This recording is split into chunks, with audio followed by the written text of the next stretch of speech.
Wow, hey, didn't see you there. Was too caught up in the story I've been reading recently. You really should listen to it sometime. Oh, you wanted me to read it to you? Well, alright, but for a non-embodied viewer, you sure are needy. Orpheus was once a famous crime novelist, but after being rescued from a fire about 10 years ago, he lost all of his memories. His body recovered, but his memories never returned. Unable to do anything about his memory, Orpheus accepted his new lifestyle and founded his own detective agency. However, after receiving no good cases and turning back to drinking, Orpheus would often find himself waking up the next day with cuts all over his body, with objects that he would never normally have touched. Even after Orpheus stopped drinking, days would mysteriously get skipped over with increasing frequency. He eventually found the source of his problems from the looks from his neighbors. He didn't lose track of the days at all, but instead, another persona awakened inside of himself, his old self. Really slacking Identity 5 wiki page. How am I supposed to scrounge content out of this? Anyways, for those of you who aren't aware, we got Orpheus and Furry Orpheus in the Time of Reunion event last year along with Memory, Reddit's favorite survivor to be mean to, that started in late October. Orpheus and his OC were the first pair in the identity system that we now have, where a single person in the story can have two characters playable in-game. Calm down, Wu-Chang mains, let me finish.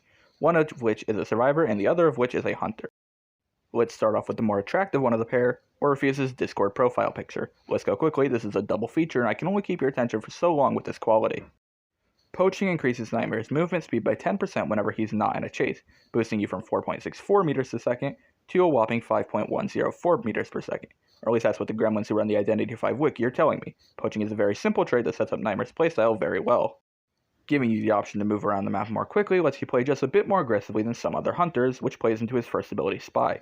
After stalking your new date and the survivor you just found for a bit longer than I stalked my ex-boyfriend's social media accounts, your basic attack turns into a special ability called Dive. Dive is a dash which lets you quickly go in the direction of your social media stalking and hits them for the damage of your basic attack when it connects. Note that I said the damage of your basic attack because this works with detention unlike a number of other hunter abilities. Unfortunately for you, this is the bread and butter of your chase, so I hope you can land it because if you somehow mess it up, you better enjoy getting your stalking in once again. Nightmare's Raven ability lets him either tap the crow to send it in a target direction or hold it down to send it at something important like a cipher machine, gate, or a chair with a survivor on it. While this doesn't do much on its own, you can get it back relatively quickly with only a 20-second cooldown, and if it connects onto a survivor, it will stay on them and reveal their location to you for 20 seconds. This ability really gets into gear once you unlock Nightmare's third ability, Bad Omen. With a cooldown of 50 seconds, yeah, you better not fuck this one up, you can now teleport to the location of any of your sent out ravens, an absolute game changer of an ability which lets you get around the map and get to survivors. There are two ways to use this ability, either A, to generate pressure by putting ravens on multiple survivors and ciphers, forcing them to play around the fact that you can teleport them until you do, or B, the stupid way, aka my way, but let's talk about Nightmare's last ability before we dive into that one. Hunt is Nightmare's full presence ability. It cuts the time you have to spy on a survivor for your dive from about 3 to 1 seconds, and lets you do a second dive right after the first one without cooldown as long as the first one didn't hit anything. Alright, let's get to that playstyle thing I talked about earlier. You see, when I like to play Nightmare, I try to play super aggressively in a way most survivors aren't used to. Once I get my first survivor on the rocket chair, I take advantage of my Raven and Bad Omen ability to instantly track down and teleport to another survivor, leaving the survivor on chair completely alone.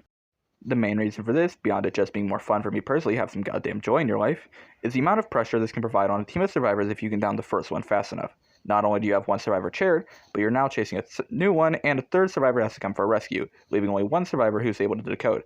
On top of that, the rescuer is incentivized to heal the person they rescue since you are no longer there, and you can come back at any moment.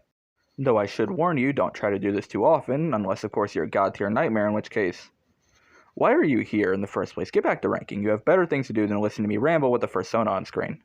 Speaking of personas, killer segue I know. Let's make this quick. My recommendations are Detention, because both you and I are bad, and Trump Card, because Blink is necessary for quite a few early chases, and Teleport gives you the ability to guard gates much better than most other hunters. Alright, now we can move on to Novelists. Good thing too, I can only make so many jokes about furries before I start to get hate comment, and they're already here. Well, shit. Let's start with a little foreshadowing, as it were. Novelist is a trend hopper, and as such whines about having to do ending long enough to become old news. During the first 50% of a cipher's progress, Novelist will decode with an additional 10% speed. Likewise, during the second half, he decodes 10% slower, and I don't get why this has to exist.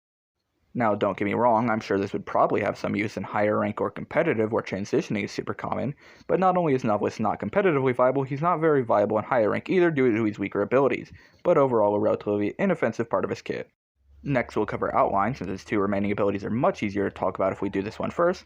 Novelist carries around a notebook that he can use to swap controls with another survivor. This lasts for 60 seconds and has a cooldown of 60 seconds. Unless, of course, the other survivor declines you, then it's only a 20-second cooldown, so you can keep harassing them.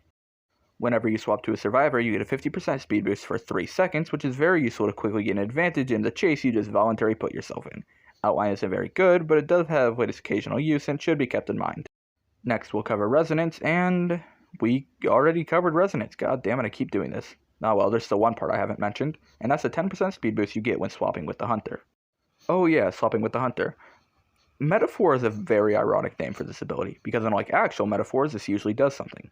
After staring at the Hunter long enough to make it awkward, you can make it even more awkward by reenacting Freaky Friday with them, letting you take control of them and vice versa for 5 seconds. This is a bit unfortunate, but it's your main kiting ability, so learn to deal with it. It also lets you cancel a Hunter's attack mid-swing, so I like to save this for when I'm already injured, and you don't care, do you? Alright, Personas. If this were the ancient caveman eras of late 2021, I would recommend Broken Windows and Borrowed Time like for every other survivor, but now that we're living in the future, I can happily tell you to run Borrowed Time and Flywheel Effect. This might just be me coping, but I think if you can get good with Flywheel Effect, it's as strong or even a bit stronger than Broken Windows. So take this video as your sign to finally sit down and learn it, nerd. So how should you play a novelist? Simple really, he doesn't stand out that much. You're going to start the game decoding like everyone else, and you're not going to go in for the rescue unless the situation is dire. And when you get chased, well, that's it. You get chased. It feels kind of weird that the characters for Orpheus, who seems to be the main protagonist of the story so far, are relatively subpar, but considering NetEase's track record, it makes sense. I don't have a great way to end this video, and it's already been going on for 6 minutes now, so for both of our sakes, I'll cut it short. Future Flip here to say I didn't even know about this at the time of recording, but I came back here to tell it to y'all. I think we should all know about this and never repeat it again.